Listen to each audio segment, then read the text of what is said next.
In this video, I will show you how to use two functions, index and match, to do powerful lookups in Microsoft Excel.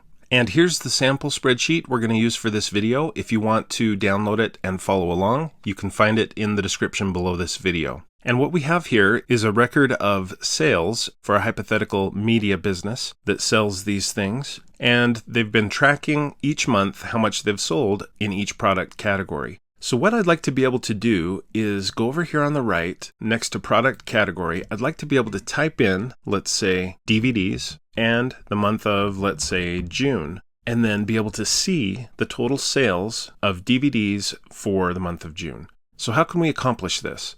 Well, using index and match is one of the best ways to accomplish that.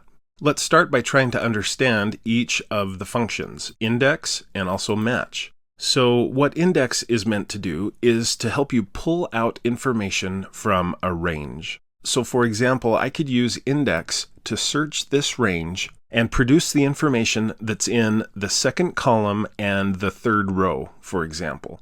So second column, third row, it should be 105. And then it would produce that result. Let's look at how it works. Here in cell J7, I'm going to type equals index and then left parenthesis. As usual, Excel gives us some hints and some tips. There's a couple of different paths we could take. I'm going to stick with the top example. It's looking for an array, which is basically a range. So, just like in my earlier example, I'm going to click and drag to highlight the range of numbers in this spreadsheet.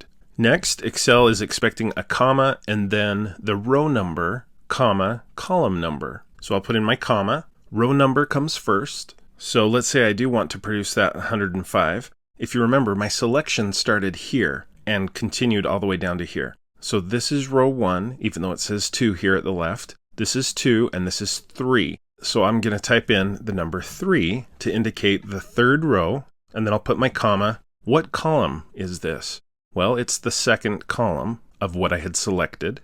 So I type 2, and then I should put in a right parenthesis. In many cases, you don't have to put in the right parenthesis, and then just tap enter. Notice that it produced the correct number, 105. So it worked, and that's what index does for us. It helps us to identify the third row and second column, or fifth row and 10th column, and then produces the results. Whatever numbers we put into here, that will determine which row and which column it looks at, and then produces the number or the data that's in that cell. Now, if you're looking at that and saying to yourself, well, that has limited use, you might have a point. If that's all it did, I wouldn't be too excited about using index. There are many other things you can use it for, but in a minute, I'll show you how you can pair it with match to do an index and match, and that really makes it very useful. Let's first, though, move on to match. Here in cell J8, I'll type equals, I'll type in match for my function, followed by a left parenthesis. Next, Excel is looking for a lookup value. In other words, what is Excel going to look for as a result of this formula? Well, maybe I want it to look for a specific month. Let's say July. Now, because July is a word and not a number, I should put that in quotation marks if I want it to work. So July. Next, Excel is expecting a comma and then the lookup array. So I'll put in the comma. What is the lookup array? Well, what that means is, what is the range in Excel that I want Excel to examine and search for this word July in? Well, the array is here. I'll click and drag to select each month. Next, Excel is expecting a comma. And then, look what it does. It's saying, what kind of a match are we looking for? Are we looking for a match that is less than this, an exact match, or greater than this? Now, when it comes to words, it's kind of confusing to think about less than, greater than. But let's go with exact match. So I'll just put in a 0. That represents exact match. I should put in my right parenthesis and then just tap enter, and it produces the number 7. Now, why did it produce the number 7?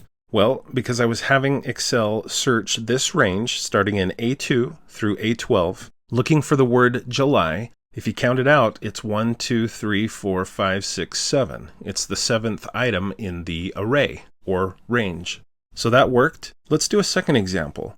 Let's say I'm looking for the word software. I could type equals, match, left parenthesis. My lookup value is software, comma. The lookup array is this information here. comma, and again, I want an exact match, so 0, and then the right parenthesis, tap enter. Let's check it to make sure it was accurate. We're looking for software. Software is 1, 2, 3, 4, 5. It produced the right number. Again, if you're thinking to yourself, that's nice, but this isn't very helpful.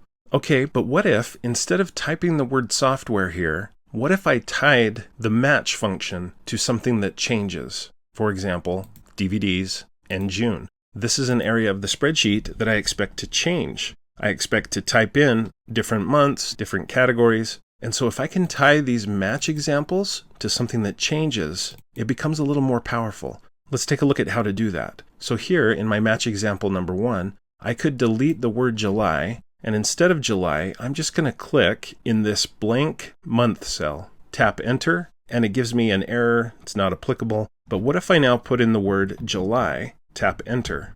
It produces the same result as before, the number 7. But the nice thing about this is adjustable. So I could put in August and it changes. I could put in January and it changes. Same with match example number 2. Instead of typing the word software in quotation marks, why not simply click here where the product category will be typed? Tap enter on the keyboard. Yes, I get an error the first time when it's blank, but now when I type in the word books, it produces a result. And this is an adjustable result. I can change it to DVDs and the match updates. Okay, so that makes it a little more useful and exciting. These formulas now are tied to something that is a variable. It changes.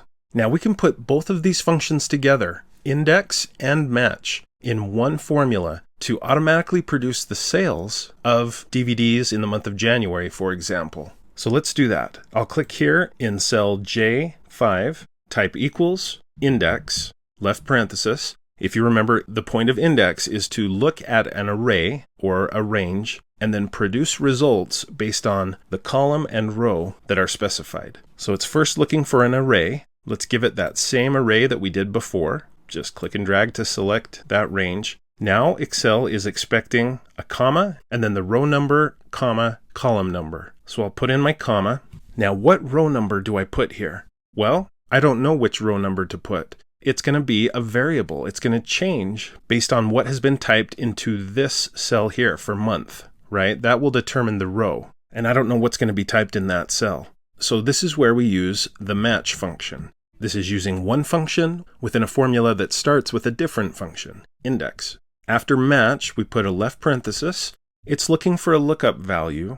I don't know what the lookup value is. It's something that changes, but it's going to be a month. So I'll just click here. This is where the month will be typed by the end user. Notice when I clicked there, it didn't put the word January here. It put the cell reference, J4. That's perfect. That's what I want. Comma, lookup array. What range is Excel going to search looking for whatever is typed in this cell? Well, it's this range here. So I click and drag to select only the months. No empty cells above or below, just the months.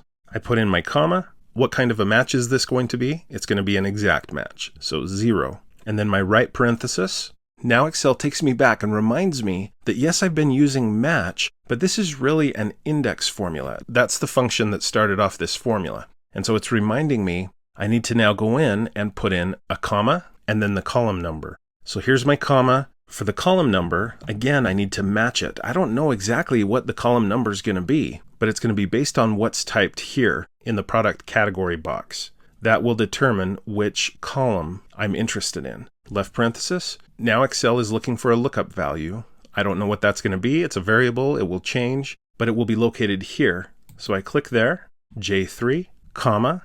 What's the lookup array? What will be searched in order to find DVDs or books or CDs? Well, it's this range here. Comma, what kind of a match are we looking for? An exact match. So I put 0 and then right parenthesis, and then I really should put another right parenthesis to finish off this formula. Tap enter, and Excel produces a result for me, 288. Let's check it out. DVDs in January. DVDs in January, 288. Now we can go in and make changes to these cells. Let's say I'm interested in software in the month of October, 30. Software, October, 30. So this is working flawlessly. Now this is helpful and kind of fun to use with such a small spreadsheet. But imagine, instead of just 13 rows and 7 columns, what if this spreadsheet had so much data that it had 50 columns and 10,000 rows or something like that? This concept of combining index and match to pull out a specific result out of your spreadsheet, that would be even more helpful and useful. Now, some of you probably know that you can do similar things with VLOOKUP, and if you haven't already, you should definitely watch my video on VLOOKUP. Thanks for watching. I hope you found this tutorial to be helpful. If you did, please like, follow, and subscribe. And when you do subscribe, click the bell so you'll be notified when I post another video. If you'd like to support my channel, you can do that through my Patreon account. Look in the description below for a link. And also below the video, you'll see my merch shelf. Please consider buying a t-shirt or some other product to show your commitment to technology for teachers and students.